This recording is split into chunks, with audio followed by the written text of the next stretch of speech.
So earlier we created number of tables every time we wanted to add or modify the properties of our table.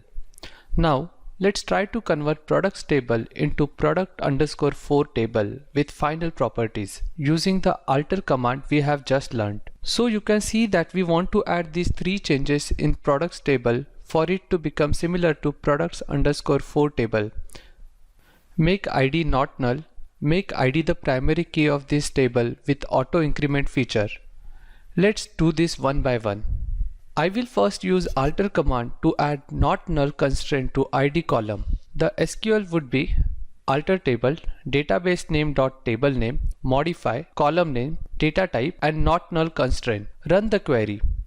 Now observe the structure of the products table. The null property for id is now no. Second, let's make id the primary key of this table.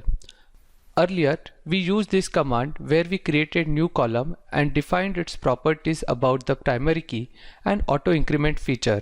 However, in this case, we already have the id column. So we will just add the primary key constraint to the existing column.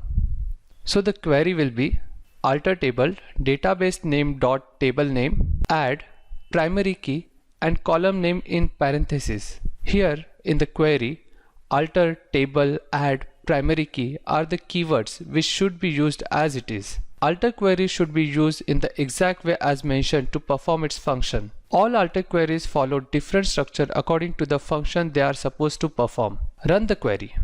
Let's observe the structure of the products table now.